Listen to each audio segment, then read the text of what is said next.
Throughout my journey so far, we've been going pretty deep into my childhood for the past two games. But now, we're going to be going as deep as possible.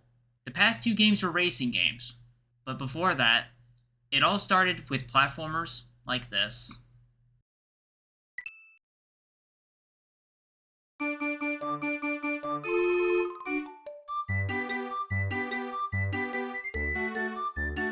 Super Mario World was developed by Nintendo, released for the launch of the Super Nintendo Entertainment System, also known as the SNES.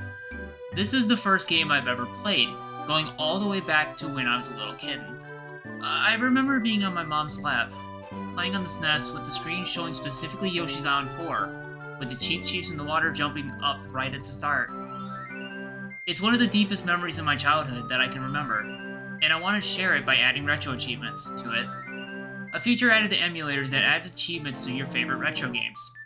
This set has 89 achievements worth 711 points in total, including progression, full completion, dragon coins, and other collectibles, and challenges that will definitely test your skill. All of these achievements will be also done in hardcore mode, meaning that save states and rewinds are banned. However, fast forwarding is allowed to speed up load times or times between each try. If you want to see the full experience, there will be a link to the playlist in my VOD channel, and I always stream my Retro Achievement Masteries live on my Twitch, and I'd appreciate it if you checked it out.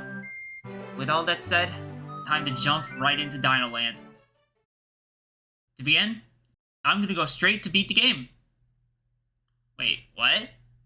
Yeah, we're gonna go and start by going through Yoshi's Island 2, which introduces our good friend Yoshi, and gives our first achievement.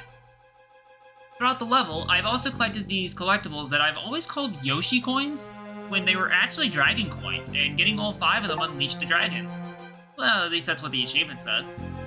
Next, I take a trip through the right path of Yoshi's Island, going through levels 3, 4, and then Iggy's Castle, the first boss who I helped take a dip in the lava and free one of the Yoshi eggs. After that, I went through Donut Plains, introducing the Feather power-up, which gives me a cape, and I believe I can fly. I needed this in order to get up over this pipe and put a key in the hole, which unlocks the secret exit. Taking me through Donut Secret, I swam through the entire level, getting a P-switch on the way through, and to get yet another secret exit to take me through a ghost house, to fly up here and beat this big boo, grabbing these throw blocks to attack him, and give me shoo big boo, and take me to the Star World, which gives me to the stars. This world had me spin jump to break blocks, swim through the water with a nice blue Yoshi, and throwing a block at this.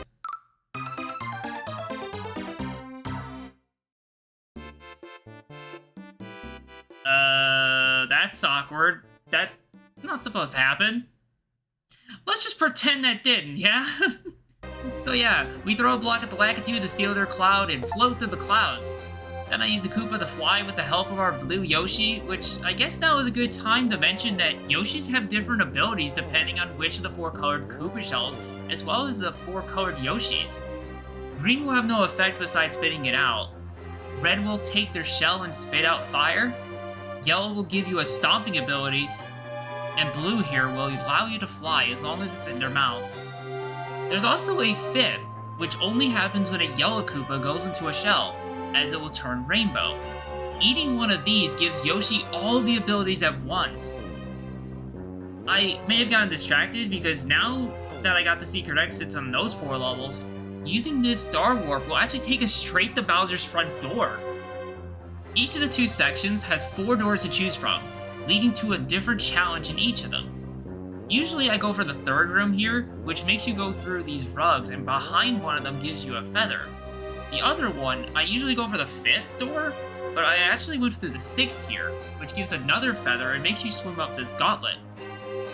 After that, the final path, which has this disco ball, and through the big doors takes us to the King Koopa himself, needing us to throw these Mecha Koopas at his head throughout his 3 different phases, including dodging big balls and his clown car slamming into the ground, until I hit him one final time to make him drop the princess. This gives me Bowser Disposer for beating him, the shortest route for beating only the exits that will take me straight there, the Starman Challenge for beating the game without dying a single time, and do the Mario for holding up right in this transition between the fireworks and the credits to make him dance. Now that the game's been beaten, let's now play the rest of the game, starting with the left side of Yoshi's Island, grabbing the 5 dragon coins in all of the levels, while also grabbing the feather and flipping all the Koopas at the start of the second level to get Mighty Quake. In Yoshi's Island 3, I also grabbed 30 coins to hit this bonus block and get bonus on the island for the 1-up. Getting all the dragon coins in the world gave me Birth of Economy, and now we can actually go through Donut Plains this time, taking the normal route and collecting the dragon coins on the way using the feather to get to this underground auto-scroller. Midway through this, I take this pipe up above to get the secret exit, which while grabbing the green Yoshi beforehand, I actually activate my first Switch Palace to get my first Color by Yoshi achievement. This also makes the green blocks solid, which are the most useful out of the 4, because these will actually make feathers spawn every time you hit one. After another auto-scroll through the underground and grabbing the dragon coins on the way, I make my way through the next ghost house, getting the normal exit and grabbing a feather to fly above the starting room to get the secret exit, which takes me to the top secret area, a level used for getting a Yoshi as well as fire flowers and feathers. Before I left the ghost house, I actually spin jump off these boos, which usually you'll need to go through this door twice to hit the vine block, but who needs vines when you could just make it up here just like this?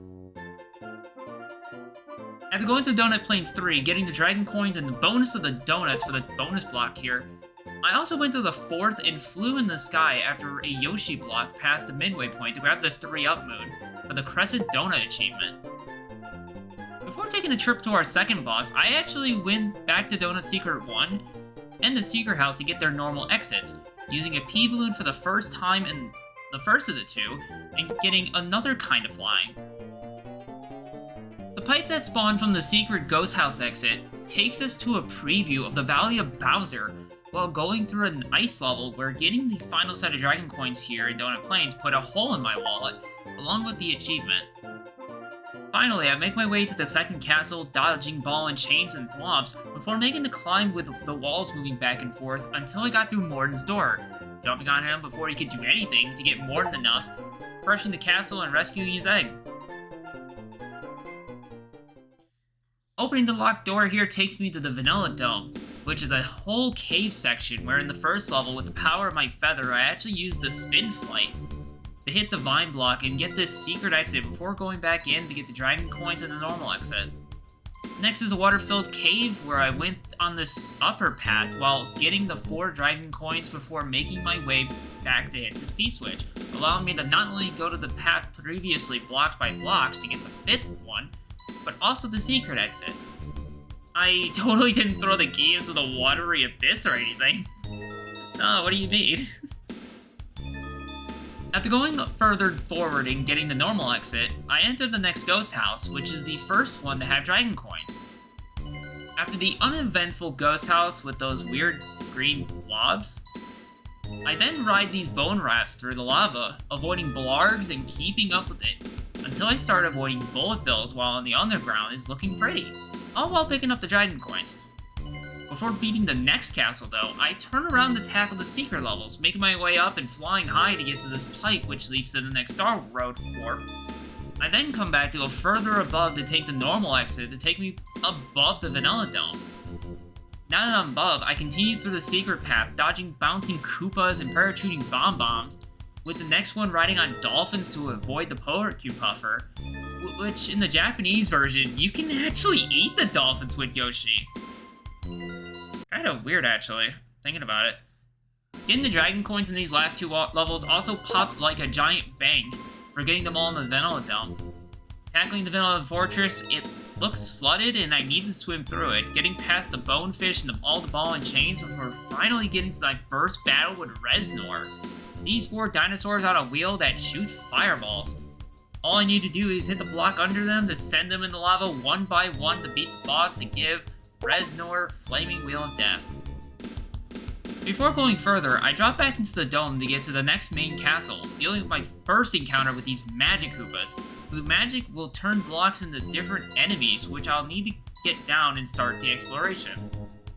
Instead of going further right, I actually take this P-switch to turn these coins into blocks so I can enter the door, leading me to the midway point and a 1-up.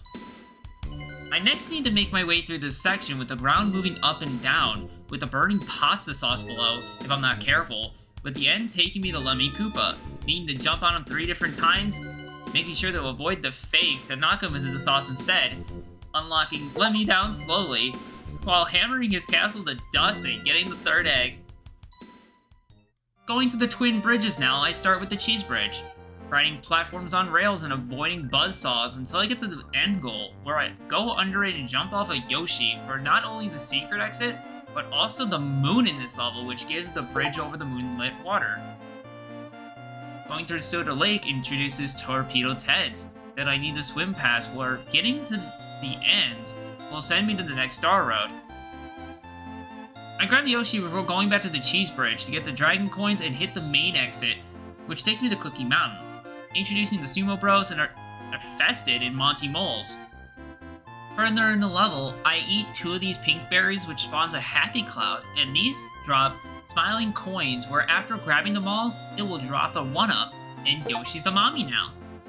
Looks like Luigi's not the only mommy now. Mama, Yoshi! After getting the exit to give access to the next castle, I go to the upper bridge to enter Butter Bridge, another auto-scroller with these mushrooms that will raise the other when on one of them. Halfway through, there are extra coins in some of these blocks, which will be helpful for the bonus block at the end for bonus on the butter. The second part of the bridge has flying and shell-kicking Koopas, and yeah, I don't really like this level.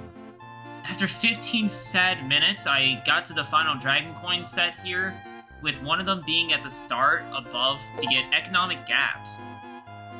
Getting inside the next castle, I follow the path to dodge obstacles, run for my life past the falling spike ceiling, and make the climb up to Ludwig, the only Koopling with a unique fight who shoots fire and spins in his shell when hit. But he goes down just as easily for Ludwig's last symphony, launching his castle to the mountain after saving the egg.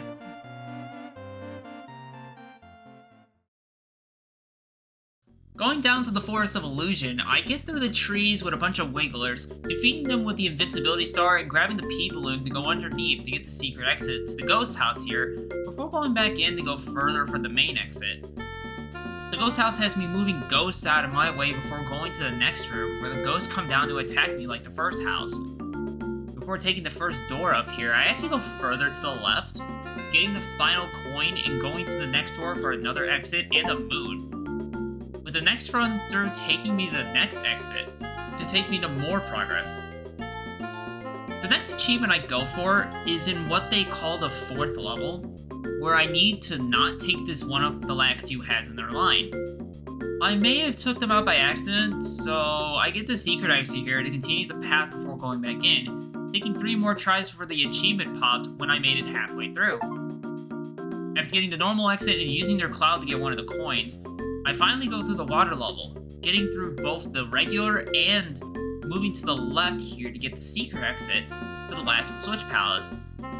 Before getting the Switch Palace, since I don't have the blue Yoshi yet, I go through the 3rd level with these bubbles containing mushrooms and enemies before I come across this.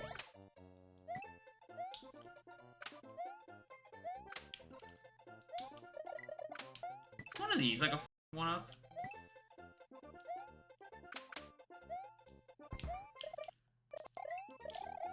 Oh my god, what the? Wait, what? What? Wait, there's a... Wait, what? Why am I getting 1, 2? What the f*** is going on? 3. What? What is happening? What? I'm so lost. 1, 2. What the f is this? Is this a secret code or some bullshit? Like, what the f is this? It's like I'm trying to discover some secret code. Like, what the f? What is this? Wait, are these hidden 1-ups, like, not actually in blocks? but they're in, like... Are they not in blocks, but they're in, like... They're, like, little secrets? 2. It's not that one.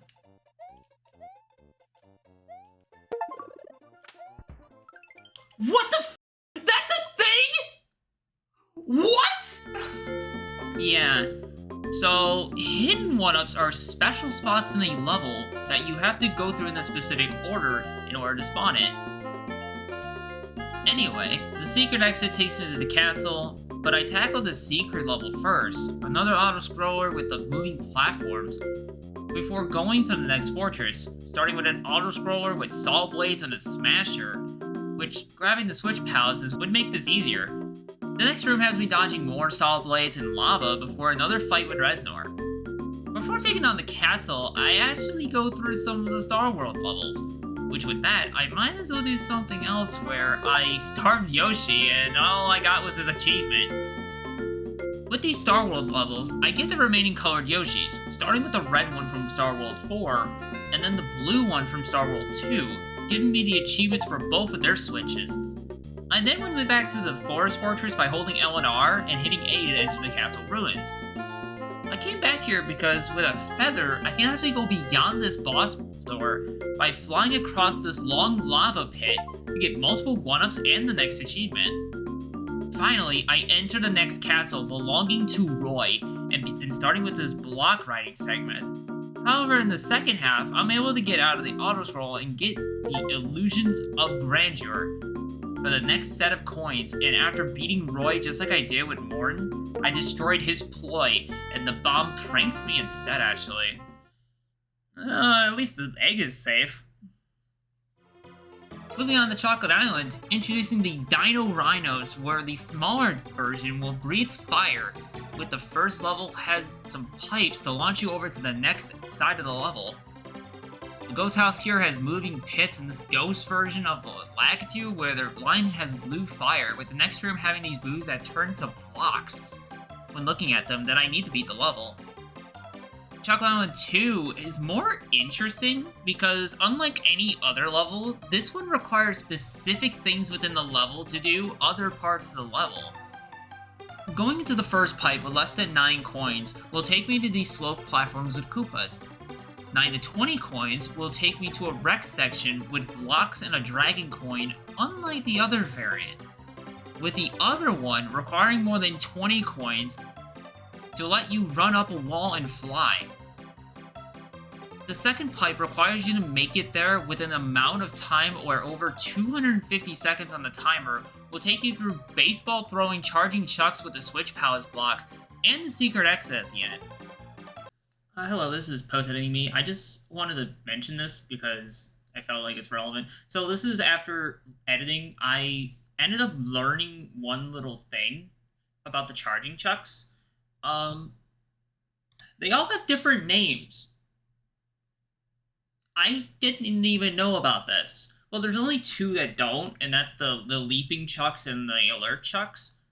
But yeah, I didn't know this at the time, and it was actually interesting to learn. One thing I do want to know is the fact that one of them's called Confused. the one of them is Confused. I don't know what to say about that one. But yeah, that was actually an interesting thing to learn, and I thought that was important to say. Anyway, back to the video. 235 to 249 will have the dinos in a slopey ground, while a timer less than 235 will have bubbles containing mushrooms, both of which will have a dragon coin. No matter the outcome of the previous ones, if you didn't get enough dragon coins, you'll be lastly taken to a spring platform, bouncing to the Rexes all on the platform stack, while getting all the ones so far will need you to hit the P-switch to make this path, or use the switch palace blocks to cross the large gap with the final dragon coin in it. The third level starts with these rotating platforms where the pipe will take me to the bonus room with plenty of coins for this bonus block. But first, I went through the normal exit here to go around in a circle, giving me the chocolate donut achievement, and then afterwards I got bonus of the chocolate, and flew from under the normal exit to get these 3 lives and the secret exit. The chocolate fortress has these wood pencils and avoiding the hot chocolate until I get to the next room, where I need to get past the thwomps and thwimps. The palace blocks helping with some of them before I needed to put Reznor in the lava pit once more. Chocolate Island 4 is another underground level with these moving platforms, and this room in a pipe where I needed to time it correctly to get one of the dragon coins. The 5th level has the blocks with enemies inside them, with one of the coins above this section here, and then going past these pipes. Going through the pipe that I can walk to from the puzzle level, the secret level makes me go past football kicking charging chucks, sliding down these slopes, and running past sinking platforms, where this is the only level in the game with a single dragon coin in it. Getting to the castle, I avoid the spike pillars coming down and making sure I don't get crushed or burnt by these sun enemies, before sending Wendy into the pit the same way I did Lemmy. This time, I just erased the castle from existence while having the egg. All that remains is this ghost ship, needing to make sure I'm not where these boos appear, until I get into this pipe where I'm dropped down this pit and land in the only orb available in the game, lifting Bowser's head from the water to take me into his valley. Before I enter it, I re-enter the ghost ship with a feather to glide down to grab the dragon coins to get Sweet Greed. The Valley of Bowser starts with these big, rideable moles, where going to the top past the midway point here will actually give a moon for this world. Exploring the level to get the coins and not forgetting to go to the back to get the final one, before exploring the second level, needing to carefully maneuver through the ground rising and lowering while going up above this path near the end to take me to the key to the final fortress. The fortress has more of the spike pillars, but they actually move significantly faster, and once I got past that, Reznor was taken down one final time to take me to the back door of the castle.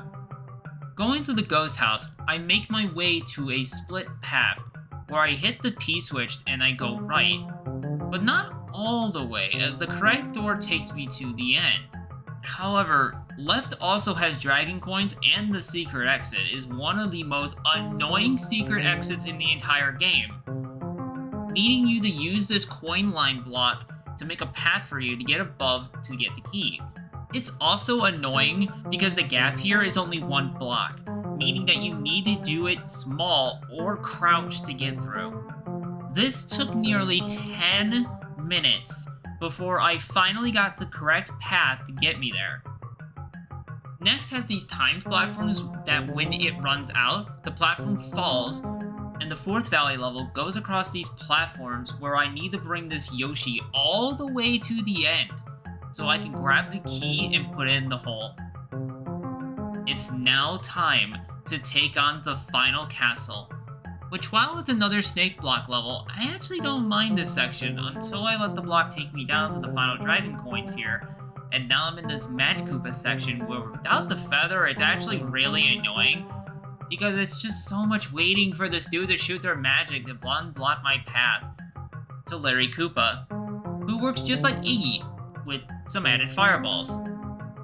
It still didn't take much to take him down, kick his castle off screen, and save the final egg. Before I do the finale, I go back into the second level with the Yoshi, because in the middle of the level, there's a block that has a pair of wings, and with Yoshi, we fly into a bonus level that turns my Yoshi blue, and allows him to fly to the remaining dragon coins I need for the Dragon Sword.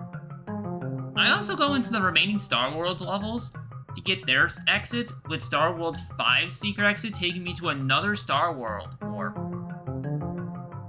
First though, I finally go back to the Yellow Switch Palace with the respective color Yoshi, and hit the final switch.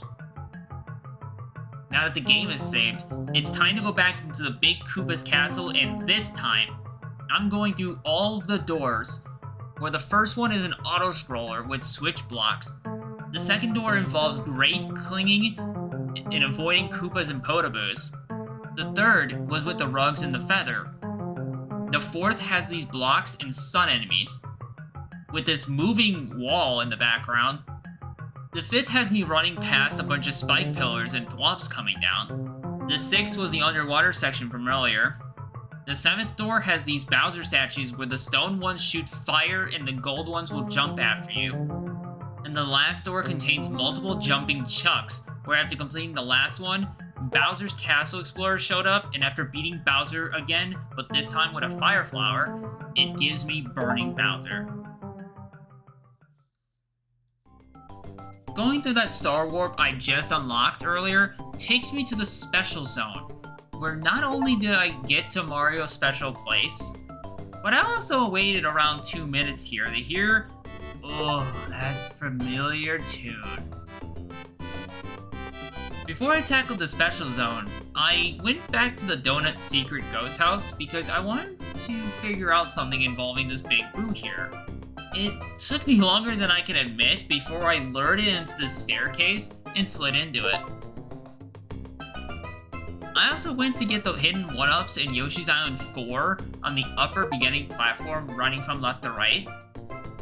Donut planes one counterclockwise around this block starting above it near the Yoshi and Vine block. Donut planes 4 in the cloud section above the section with the Koopas and line of Galoombas to circle around the stone block starting from underneath. Morton's Castle where this Dry Bones is with the goal of walking to the right wall. Vanilla Ghost House where I need to jump on these specific platforms for it to trigger. Vanilla Dome 4, where I circle around this normal block under a power-up block, starting from the bottom. The Vanilla Fortress in this section with the 2 balls and chains circling around the top one from the bottom again. Cookie Mountain, oddly enough, was one I have actually done in the past, but I didn't even know it was called a hidden mushroom. It's on the clouds here above the Sumo Bros, running to the right from this pipe exiting from the water section with the Porky Puffers. Chocolate Island 2, which requires 9 to 20 coins to get to the block I needed to circle around right after this first pipe. Windy's Castle, where I need to clockwise circle this stone block in the room with 3 buzzsaws and the blue palace block. Valley of Bowser 2 actually has 2 of them, where getting one of these requires me to reset the game before getting the other. Both are in the tunnel section, where the first is in this dead end right in the middle of it, and the other is further in right before the path to the pipe at this dead end. Larry's Castle has one in the snake block room, circling around this ball and chain block to the right of the line of normal brown blocks. Now that all those hidden 1-ups are done, it's time to finally explore the Special Zone, starting with Gnarly, which starts with climbing up using these... bouncing bows? That's what these are called? Also known as spring platforms. I make the climb before dropping down the left side of the bounce blocks to activate the next hidden 1-up. Yeah, about exploring the special world, I may have done other things first, like collecting the moons in Yoshi's Island 1 by flying high onto a set of clouds. Vanilla Dome 3, where I fly up to the left here, right at these set of 2 orange pipes. And lastly, Chocolate Island 1, where I fly up right after the midway point. I also did the Iggy's Castle Challenge, where I needed to get 8 lives from these Koopas with 230 seconds or more remaining. To start, I quickly get to the grate and knock down the first 3 Koopas. Ignore this 4th one, and get to the 2nd grate to beat the next 2 when they get to my side.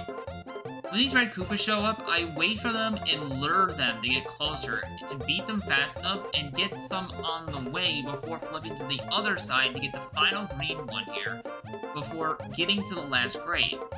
Grabbing the remaining Koopas here before I get the achievement right on the last one with 3 seconds to spare.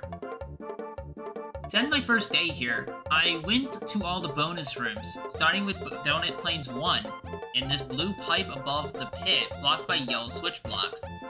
Donut Plains 3 in this yellow pipe after the midway point, flying above this first room in Morden's castle. Flying to the right above the orange pipes in Vanilla Dome 3.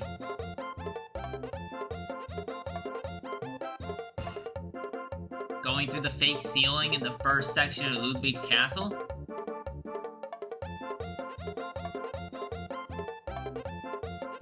Force Illusion 3 inside the blue pipe near the Yoshi block. Hitting the P-switch and going into the yellow pipe right at the start of Chocolate Island 5. Flying above or climbing up the vine in the block to enter this pipe in Valley of Bowser 1. And then inside this yellow pipe in Valley of Bowser 3 to get Gambling with Life. After going back to Star World 1 to get the Dragon Coins there, I went back to Gnarly to use this P-switch to get into this pipe here so I can get the remaining Dragon Coins here and actually beat the level this time. Tubular is a level that starts with a pipe jumping and ends with a section where you usually need a P-balloon to float through the air all the way to the end while dodging Koopas, fireballs, and footballs. I said usually, because I needed to instead glide all the way to the end using the blocks here. This took nearly half an hour because of how annoying getting through this is. But eventually, I got through all of it, even with Yoshi, so I can glide past the football kickers and sadly ditch them again, so I can get the achievement. After going back in to get the coins I wasn't able to get, I got into Way Cool, which starts with a platform and needing to hit the right switches so I can make it to the middle of the level that contains a pair of wings for my Yoshi. Awesome is a level with ice physics, where I need to dodge enemies before getting halfway, and it changes to a bridge style, which adds constantly jumping fish and bonsai bills until I got to the end. Wait a minute. This looks familiar. And that's because Groovy starts as the title screen of the game. But this also has a new challenge. I need to fly through the entire level without touching the ground. And the problem with that is that there's pipes above the level screen that will block your path, where in some places there's a small amount of room to fly through near the end because of the pipe, Pokey, and the jumping piranha plant here. It actually took less time than the tubular challenge, but I did eventually do it, and it was definitely far more frustrating though. Moving on to Mondo, I went through a flooded level where the water moves up and down while avoiding and stopping the Hammer Brother, and Outrageous includes a forest level with jumping fire and bullet bills before I beat those levels. Lastly was Funky. No, not Funky Kong. This level includes these green fruit that when eaten will actually increase the timer. This also had another challenge where I had to finish the level with 300 seconds or more on the clock. This was also incredibly challenging, where beating this level also gave me the final exit for 100%. But it was a speed run while also needing to keep Yoshi to eat the green fruit on my way until... That's it, 100% it. That's 100% it. I saved 2 seconds. That's it. There's no way that's not it.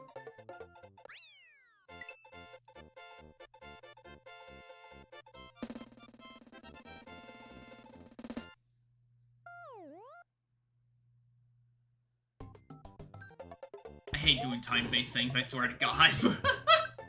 The amount of times that I'm, like, at least one, like, at the very small amount, like, a very small amount of weight is, like, unbelievable. The amount of times that I actually get that. Actually, after another attempt, I actually got it for real. And coming back to get the final Dragon Coins here gave me the final Dragon Coin achievement. Getting all the exits in the special zone also changed the overworld to autumn, and changes some of the enemies, like the Koopas have Mario masks now, and the plants are pumpkins. I'll be honest, I actually didn't even know that it actually changed it to autumn, but now that I'm thinking about it, it actually makes a lot more sense, and I wonder why I never actually thought of it before. With only 11 achievements remaining, this is where I started the true challenge of this set. The Mini Mario Challenge, requiring you to beat all of the levels in the game with only Small Mario. No power-ups, no star power, and no Yoshi allowed. Yoshi's Island was a breeze, beating all of the levels there with no problem. Donut Plains, while having a few accidental deaths, still nothing too difficult, so that's another world down. Vanilla Dome is where this starts becoming a little challenging, as the first level has a section where you need to run through fast enough and avoid the enemies, while also making sure you're fast enough to not fall into the lava. Though admittedly, I could have just grabbed the key, since the secret exits actually count as beating the level as Small Mario. Besides a few levels, I was actually out of the caves as well. The Twin Bridges was the start of my problems, as Butter Bridge 2 needs a running jump over the tape to avoid the midway point, and then avoiding the gang of flying Koopas and Cookie Mountain with all the Monty Moles. After that, Ludwig's castle went down easily, and it was time for the Forest of Illusion. The problem with the ghost house here is the section with these boos coming down because of when you'll need to jump up near where they come from, but I got through it pretty easily. During this, while I was small anyway, this could make it easier to get the challenge that I saved for when I did Mini Mario. Force of Illusion 2 needed me to beat the water level without touching a single wall, including the pipe and the block at the start. It takes me some patience to get through, but eventually I got through it. The rest of the Mini Mario challenge here wasn't much of a problem, and before I knew it, I got out of the forest. Chocolate Island was surprisingly easier than the other worlds, with the secret level being the only level that really gave me trouble with these football kickers that I had to toss shells up to beat them first, and beating Windy gives me one step closer. Going to the Valley of Bowser now, the biggest issue became the Valley Fortress, with how fast these spike pillars move near the end, giving significantly less time to react, and Valley of Bowser 4 is similar to Buddy Bridge 2 because of the midway point being hard to avoid. It's honestly one of the most annoying parts of this achievement, being that if you do accidentally hit the checkpoint, then you have to beat the level before making another attempt at it. In order to avoid it, you actually need to jump off the sinking platform as late as possible, so you don't actually go high enough to hit the tape, and even then, it's still a difficult level after it. All that's left is Larry's Castle, which is simple besides the Magic Koopas and the Podoboos during the Larry fight, and then the Koopa's Castle himself, which I just went through 3 and 7, but 1, 2, and 8 would also be good options, assuming you are able to avoid the jumping chucks. But besides that, all I needed to do was take down Bowser, and his valley is conquered. Before I went to the Special Zone, I have been actually trying to get 2 different achievements while on the way through this journey, and every single time I have failed. So I actually went to farm to get these by going through Star World 3, and using the cloud from this Lakitu to try to get it. First, every time you touch the gold tape, you actually get star points from how high up the tape was when you touched it. After getting 100 of these, you get a bonus game, where the center is a power-up symbol between either Mushroom, Fire Flower, and Power Star. And you want to hit these blocks to match all 8 of them with the center block, where every line will give a 1-up. There is a trick where if you stand at a specific spot and jump with a certain timing, you can consistently get the blocks to match, but it's still tricky to do. However, I did eventually match the Fire Flowers, and I got the perfect bonus. Another thing about the gold tape is that if you do get the absolute highest possible, which is mainly why I chose this level, you can get 50 star points for the maximum finish. all that's left is the special zone. Gnarly, besides the Hammer Brother at the end, is really not too bad. Tubular is actually like playing it normally since you need to do it practically hitless anyway to the P-Balloon. It's still a challenging level regardless. Way Cool is only difficult when I get to the halfway mark when I skipped it using the wings earlier. With this though, I needed to use the rope here to dodge a bunch of fuzzies, but once I got through that, I was on to what I would refer to as the hardest level in the Mini Mario Challenge in this entire game. Awesome is definitely not awesome. First, the ice physics. Secondly, the Koopa shells getting thrown at you. After you're past that, then the worst truly starts, as these jumping Cheep Cheeps are incredibly obnoxious, and whether they come from your right or left is completely random. Or at least I never saw anything consistent for it. For this section, I grabbed one of the shells from the previous one to try to use it as a shield for the fish to hit, so I can actually have an extra hit. Beating this took half an hour before I finally conquered it. Groovy is still difficult, but it's still somewhat manageable besides this section where you need to lure the slow pokey, and the ending with the baseball throwers where you need to time their throws and wait for them to stop before making your move to get to the ending. Mondo, as long as you know how to avoid the hammers and fish, this level actually isn't that bad, and surprisingly I got it on my first try. Outrageous is probably another one of the most difficult levels in the game. Because I don't have any power-ups to help me, that also means that grabbing the springboard near the Pidget launchers is actually a good idea to jump over the pipe. After that, the other difficult part is near the end where I have to avoid Pidgets and the hammers from the brother, all while being on this wiggler. I also learned here that the Hammer Brother doesn't even have collision either, which is kind of pointless because the hammers will still kill you anyway. This also took nearly half an hour to beat, but this honestly was more fun to beat than Awesome was. Funky was all that remains between me and Mastery, and since I don't have Yoshi, that means I have to beat the level with the amount of time it gives me. This also means that near the start with the Sumo Bros on top of the note block, I needed to grab a Koopa Shell to hit the turn blocks with it just to get past it.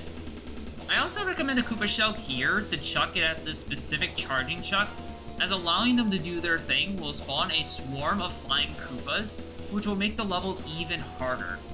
Besides that, avoid the triple baseball throwers and you'll be known as not only a super player, but also a master of Super Mario World. I always loved Super Mario World, and while there are some parts that really frustrated me, like Tubular and Groovy's challenge achievements, as well as Awesome and Outrageous in the Mini Mario Challenge, this set was still fun for the most part, especially when learning things that I didn't even know about this game, like the hidden one-up spots. Thank you all so much for watching. If you made it this far, then I appreciate it if you like the video and subscribe so you can see more. And maybe check out my Twitch where I'll be doing more retro achievements, randomizers, and other playthroughs. I hope you all have a great day or night, and I'll see you all in the next time.